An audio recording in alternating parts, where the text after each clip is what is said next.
Cette histoire m'a été soufflée un jour, en pleine nuit par on ne sait quelle magie. Elle s'appelle Les magiciens du cœur. Il était une fois, dans un pays très lointain, une grande forêt, perdue dans un écrin de nature encore vierge. Vivait ici un magicien, à la longue barbe, à la peau racornie comme les vieux pages d'un livre jauni, un chapeau pointu, une longue robe bleue, un oiseau dans les cheveux. Il s'appelait Cornelius. Dans sa maison, il y avait toutes sortes d'objets particuliers. Des objets qu'il avait récoltés lors de ses expéditions, de ses voyages. Et aussi, elle était très bizarre. Elle avait un toit un peu biscornu. Il y avait dans son jardin un troupeau en fanfare d'animaux, tout droit sortis des mondes enchantés. Et alors même, on n'arriverait pas à les imaginer, tant ils étaient particuliers. Un endroit des possibles qui pourrait tous nous émerveiller, tant ce petit coin regorgeait de créativité. Le magicien avait un don très spécial. Il utilisait les mots en guise de formule qui se réalisaient sous on ne sait quel effet pour se matérialiser instantanément sous son nez. Il y avait tout à coup une sorte de nuage épais qui prenait parfois une forme avec une couleur et même quelquefois il y avait des paillettes et des brillants et le tout dans un grand boucan et là, pouf, la magie s'opère. Quelque chose apparaît. Je ne sais pas ce que vous en pensez, mais moi je trouve ça super pratique. Il suffit de connaître les bons mots et la bonne formule, mais surtout l'ingrédient indispensable. Attention, ouvrez grand vos oreilles. Celui qui fait preuve de grandeur du cœur, celui qui fait que ça marche, eh bien c'est quoi, vous croyez? C'est d'y croire. Y croire de tout son cœur, sinon rien ne se passe. Le magicien, lui, croyait si fort en la magie qu'il était capable de faire apparaître n'importe quoi. Oh oui, notre Cornelius était un grand artiste. Si, je vous assure, tout ce que vous voulez pouvait faire apparaître. Mais pour cela, vous devez fermer les yeux, vous laisser glisser avec douceur dans cet endroit où la plus belle des magies grandit. Et vous savez où c'est? C'est dans votre cœur, le seul endroit qui brille et qui fait des paillettes, parce que c'est le seul endroit où règne la foi, le seul endroit où tout se guérit si on y croit. Le magicien savait cela, et il voulait virevolter avec ses mots et les distribuer autour de lui pour que chacun puisse vivre la vraie vie, s'aimer et faire apparaître des étoiles lorsqu'il fait un peu trop noir. Mais bon, il était tout seul dans cette forêt lointaine, et moi je crois bien qu'un ami lui manquait. Quand on est si heureux d'avoir compris un grand secret, on a envie de le partager, on a envie de le faire grandir, on a envie de danser et de rire. Alors un jour, il décida de partir. Il prit quelques affaires importantes, glissa dans ses poches quelques petites pierres, quelques petits trésors, sa grande robe, le nez au vent, un sourire à pleines dents et tenez-vous bien le tout en sifflotant.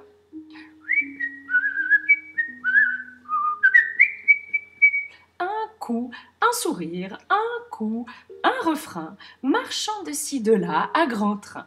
Des paysages époustouflants, des odeurs exquises et quelquefois de jolies surprises.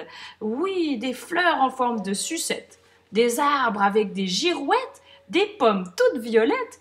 Oh, n'est-ce pas merveilleux la magie? Le soleil devenait parfois bleu, Le vent soufflait depuis le sol et les fleurs flottaient légères là où le vent les guidait. Puis, tout à coup, après des jours et des jours de marche, là-bas, il vit en bas de la vallée, après, avoir tant et tant marché que même ses pauvres pieds étaient tout biscornus, il vit une autre maison, tout aussi bizarre que la sienne.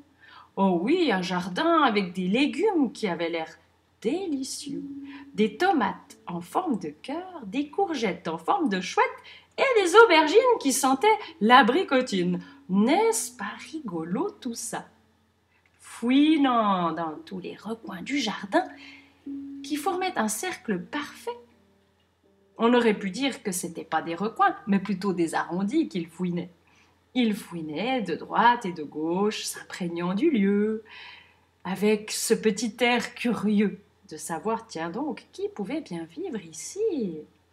Lissant sa longue barbe d'un air pensif, il se dirigea alors d'un pas léger hors du jardin et, juste là, un peu plus loin, il vit une silhouette. Alors, il prit son courage à deux mains et se dirigea d'un pas léger vers ce personnage étranger. Bonjour,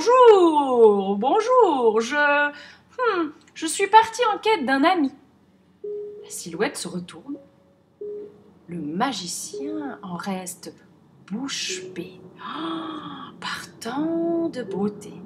Imaginez comme le temps est long lorsque la bouche entr'ouverte. Pour une fois, il n'y a pas de mots. D'ailleurs, dans cet instant, il n'en a pas besoin, car c'est le cœur qui parle. C'est lui qui raconte une histoire. Parfois, il suffit juste d'un regard, les yeux dans les yeux, et de laisser les deux cœurs papoter. Car il en allait de même pour la belle magicienne, sa bouche entr'ouverte là où le temps s'était arrêté. On aurait pu les filmer, ça aurait été rigolo de regarder leurs deux cœurs discuter, se demander comment ils allaient, à quel point c'est chouette de se rencontrer. Mais enfin, nos deux magiciens fermèrent la bouche, sourirent de coin légèrement, et sans un mot se comprirent. Ils se prirent la main et s'en retournèrent dans la maison. Elle s'appelait Juliette. Elle était exactement comme lui. Elle connaissait le pouvoir des mots. Elle pouvait elle aussi faire apparaître toutes sortes d'animaux, d'objets, d'étoiles ou de fleurs de toutes sortes, de toutes les couleurs. Elle sentait bon la mandarine et ses cheveux étaient dorés comme les épis de blé. D'ailleurs, il sentait les champs. Ils vécurent ensemble quelque temps, mais leur cœur aimant était si rempli de magie qu'ils eurent bientôt l'envie de partir ensemble, le partager à d'autres amis. Ne dit-on pas que le bonheur c'est contagieux et que les mots qui comptent à flot, qui comptent pour tous, répandent dans le cœur des portes entr'ouvertes? Laissez glisser toute cette belle magie. Et la magie, c'est comme les fleurs, il faut l'arroser pour qu'elles grandissent. Il faut laisser l'espoir pour que tous puissent y croire, pour qu'elles puissent fleurir. Et c'est une source inépuisable pour qui sait souffler sur les graines des fleurs pour qu'elles se ressèment plus loin, pour grandir avec d'autres amis. Et alors, la magie s'opère. Et c'est toujours avec un peu de patience, de la pluie et du soleil, pour voir apparaître un jour alors un immense champ de fleurs de toutes les couleurs. Quelle merveille! La magie, elle se répand comme l'amour, à qui sait souffler les bons mots, les mots qui donnent de l'espoir, des mots qui donnent du courage, des mots qui soutiennent, des mots qui illuminent, des mots qui guérissent, des mots qui font rire, des mots qui font plaisir et des mots qui nous rendent heureux. Tant et tant de mots qui s'écoulent comme un nuage de douceur, lorsqu'on sait bien sûr où puiser l'inspiration. Et te rappelles-tu, nous avons parlé qu'elle vient de quelque part, cette inspiration. Tu sais d'où elle vient, ton inspiration, toi? Moi, j'en suis sûre que tu le sais. Oui, elle vient de ton esprit, mais d'abord, avant tout, elle vient de ton cœur. Ben oui, voyons si tu voyages dans ton cœur. Eh bien, je sais que tu y retrouveras toujours ce merveilleux champ avec toutes ces fleurs. Tu sais, nos deux magiciens, qui étaient repartis en des pays lointains, ont fini par trouver enfin des amis, des hommes, des femmes, des enfants de tout âge. Et vous savez ce qu'ils adoraient faire? Eh bien, ils adoraient s'asseoir sur les places du village, parfois sur une brouette, parfois sur une charrette, parfois sur un bout de bois ou une fontaine, et ils lançaient des mots.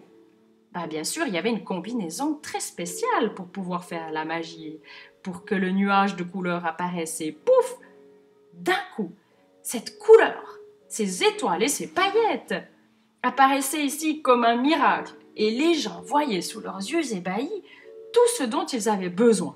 Pouf, un rouleau à pâtisserie, pouf, un paquet de sucre, un bouquet de fleurs, un paquet de sucettes, un chien, 3 chèvres, du pain, waouh, incroyable! Au début ébahis et ensuite très curieux, ils demandèrent au magicien « Mais comment c'est possible ?» Il suffit d'y croire, dirent-ils. Ah bon, et c'est tout? Ah oui, c'est tout. Les demandes doivent venir du cœur et les demandes doivent être quelque chose d'important pour vous. Pensez à ce qu'il vous manque dans votre cœur pour qu'il soit rempli de magie. Oui, les magiciens étaient différents de la plupart des gens. Ils avaient un cœur rempli de paillettes, ils avaient leur cœur d'enfant qui sait encore l'innocence de la vie. Ils avaient un cœur débordant d'amour et cela leur suffisait. Mais ils savaient tous les deux que beaucoup de grandes personnes avaient perdu des bouts de cœur en vieillissant, parce que des fois ils avaient été fâchés ou déçus. Ils s'étaient sentis trahis, abandonnés, parce qu'ils avaient oublié l'essentiel, ou ils se concentraient sur des futilités, ou parce qu'ils avaient appris tout simplement que parfois, on peut rester dans la déception, dans la tristesse. Oui, ils n'avaient pas appris que dans les champs, toutes les fleurs sont belles. Ils étaient beaucoup trop à comparer qui était mieux que qui avait la meilleure vie que l'autre. Et finalement, à force de comparer, ils s'étaient oubliés. Ils voulaient trop chercher la fleur parfaite, aux pétales parfaits, aux feuilles parfaites, et que trop de parfait finit par gâcher les surprises et les contrastes. Car c'est justement tous les contrastes qui pointent du doigt la beauté dans les imperfections. Quand tout est lisse, tout est lisse. Et quand tout est doux, tout est doux. Finalement, comment savoir ce qui est doux si on ne connaît pas ce qui est rugueux? Et comment savoir ce qui est lisse quand on ne sent pas du relief? Il faut bien connaître le contraire, on est d'accord. Sans tristesse, il n'y a pas de joie, et sans joie, pas de tristesse. Et les magiciens du cœur durent alors s'en aller, souffler des mots, pour réparer les bouts cassés du cœur des gens. Des mots doux, des mots durs parfois, des mots légers, des mots lourds, des mots joyeux, et quelquefois des mots tristes. La seule chose qui reste et qui guérit, c'est l'amour. Car, comme on le sait, dans la vie, quelquefois, on rit, quelquefois on pleure, et comme on dit toujours, après ce grand orage de pluie, vient quoi? Le soleil et l'arc-en-ciel. L'important, c'est de croire. C'est de croire que la vie, c'est de la magie.